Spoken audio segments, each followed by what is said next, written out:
দাদার টোপর ভাই পরে নিয়েছে, আবার বিয়ে করছো তাই তো? পুরো গলায় নাকে মুকুট সব সোনা এগুলো। ফাইনালি আমরা এসে পৌঁছালাম ঝাড়গ্রামে। তো কোথায় আছি? ঝাড়গ্রাম।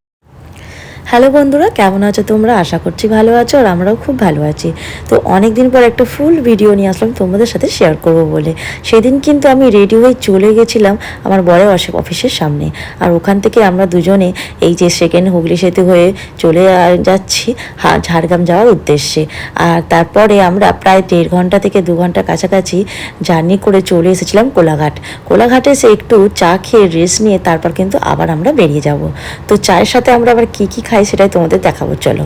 তো চায়ের সাথে আমি নিয়ে নিয়েছিলাম ফিশ ফিঙ্গার, আর চায়ের সাথে ফিশ ফিঙ্গার খেতে আমার কিন্তু খুবই ভালো লাগে। না না, আমি কিন্তু চা খাইনি, আমি কিন্তু কফি নিয়েছিলাম, আর বাবাই নিয়েছিল চা।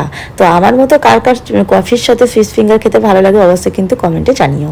আর অনেক দিন পর আমি তোমাদের সাথে একটা ফুল ভিডিও শেয়ার করব, আর ঝাড়গ্রামে আমরা কেন যাচ্ছি সেটাও কিন্তু তোমাদেরকে দেখাবো, তাই জন্য কিন্তু পুরো ভিডিওটা দেখতে হবে। আর এই যে আপাতত আমরা কোলাঘাটের এই আনন্দের রেস্টুরেন্টে কিন্তু এসে একটু হোল্ড করলাম। আমি কিন্তু যখন এখান থেকে কোথাও যাই তখন কিন্তু এই আনন্দ রেস্টুরেন্টেই কিন্তু আসি, আর এটা কিন্তু খুব ভালো একটা রেস্টুরেন্ট। তাই তোমরা যদি কখনো এই পথ থেকে কোথাও যাও তাহলে কিন্তু আনন্দ রেস্টুরেন্টে একবার হলেও ঘুরে যেও। সামনে কিন্তু একটা ফুলের বাগান আছে, আর সত্যি বলতে এদের খাওয়ার দাবার সব কিছুই কিন্তু অসাধারণ, আর আমার কিন্তু এটা খুবই ভালো লেগেছে। তাই তোমরাও যদি চাও অবশ্যই এখানে আসতে পারো। দেখছো এই যে গাছে আবার সবেদা হয়েছে, ছোট্ট ছোট্ট সবেদা, তাই না? আমার কিন্তু খুব ভালো লাগে সবেদা খেতে। তারপর আমরা খাওয়া দাওয়া করে বেরিয়ে পড়েছিলাম আবার ঝাড়গ্রামে যাওয়ার দিকে। তো এটা হচ্ছে আমার বরের দেশের বাড়ি, আর এর কিছুদিন আগেই কিন্তু আমি গেছিলাম আমার দেশের বাড়িতে। তোমরা কিন্তু এর আগের ব্লগে নিশ্চয়ই দেখেছো যে আমরা কিন্তু বাইক নিয়ে চলে গেছিলাম আমার দেশের বাড়িতে মেদিনীপুরে, আর এখন আমরা যাচ্ছি বাঁকুড়া। তো বাঁকুড়াতে যাব, তার জন্য কিন্তু আমরা ফুল প্যাকিং করে বেরিয়ে পড়েছিলাম। আর এই যে যেতে যেতে কিন্তু আমাদের সন্দেহ হয়ে গেছিল, যেহেতু অনেকটা রাস্তা, তাই একটু কিন্তু প্রবলেম হলেও আমার কিন্তু বেশ ভালো লাগছিল, কারণ লং জার্নি করতে আমার কিন্তু বেশ ভালো লাগে। তারপরে কিন্তু আমরা পৌঁছে যাই বাঁকুড়াতে, মানে ঝাড়গ্রাম বাঁকুড়ার দিকে। এখানে এসে আমরা এই মন্দিরটার সামনে দাঁড়িয়ে আছি, আর এটা হচ্ছে সাবিত্রী মন্দির। তার ফাইনালি আমরা এসে পৌঁছালাম ঝাড়গ্রামে। তো কোথায় আছি? ঝাড়গ্রামে। ঝিঝি লাগছে।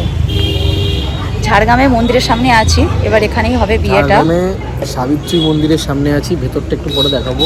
খুব সুন্দর সাবিত্রী মা, মানে আমরা যেটাকে দুর্গা মা বলি, দুর্গা মায়ের ভিতরে আছে মূর্তি।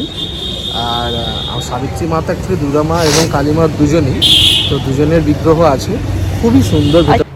আমার থেকে বেশি কিন্তু ওর বাইকটাকে ভালোবাসে, দেখতেই পাচ্ছ তোমরা।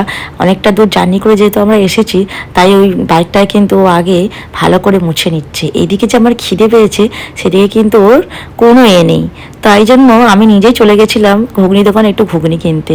কিন্তু হ্যাঁ, এটা মানতে হবে যে বাইকটা আমাদের অনেক স্বাদ দিয়েছে, প্রায় 3 ঘন্টা 4 ঘন্টা আমরা কিন্তু কত ভালোভাবে চলে আসলাম। তারপরে আমার যেহেতু খিদে পাচ্ছিলো বললাম, তাই একটু ঘুগনি নিয়ে চলে এসেছিলাম। সামনে কিন্তু একটা ঘুগনি দোকান ছিল, তাই ঝাড়গ্রামে এখানে কেমন ঘুগনি খেতে, তাই কিন্তু আমি নিয়ে নিলাম 1 প্লেট। আর নিয়েই কিন্তু খাওয়া শুরু করে অর্ধেকটা খেয়ে ফেলেছিলাম। তারপরে মনে হলো না, একটু বরটাকে দিই, তাই জন্য কিন্তু ওকে আবার একটু দিলাম। আমরা এবার মন্দিরে ঢুকবো, তো চলো যাওয়া যাক, আর মন্দিরটা দেখাই কেমন দেখতে। আসো।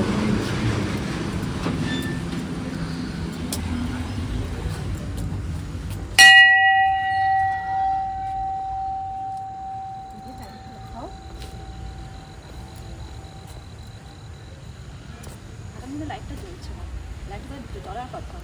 সুন্দর আসছে, কি সুন্দর তাই না? মনটা ভরে যাচ্ছে দেখে। ঝাড়গ্রামে যে এত সুন্দর একটা মন্দির আছে সেটা তো ভাবাই যাচ্ছে না।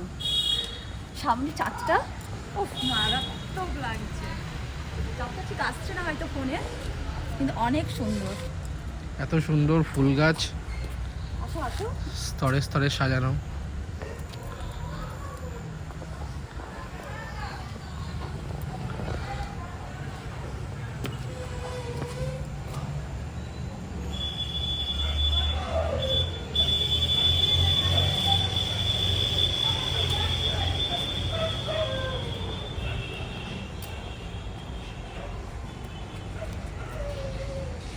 পুরোটাই কিন্তু শুধু গাছে গাছ, ফুল গাছ ভর্তি। মন্দিরে এরকম একটা ফুলের বাগান এক্সেপ্টই করা যায় না। মানে এত সুন্দর করে সাজানো বাগানটা, মানে আপনার চোখের সামনে রাত্রিবেলার হয়তো ভিউটা অতটা ক্লিয়ার নয়, তবে মানে এতটাই সুন্দরভাবে সাজানো এবং মানে ওয়েল মেইনটেইনড, সব থেকে বড় কথা। এত সুন্দর মেনটেন করেছে এরা যে কি বলবো, সত্যি। কানের সব শোনায়, গলার কানের সব সোনার, সব সোনার। আর ওটা হচ্ছে রূপোর, তাই তো? মায়ের মূর্তিটার কে দিয়েছিল বলো, জিজ্ঞেস করো। কে দিয়েছিল? রাজা ওদের বংশধর যদীপ মল্লদেব, আচ্ছা আচ্ছা রানী প্রীতি মল্লদেব। আচ্ছা আচ্ছা।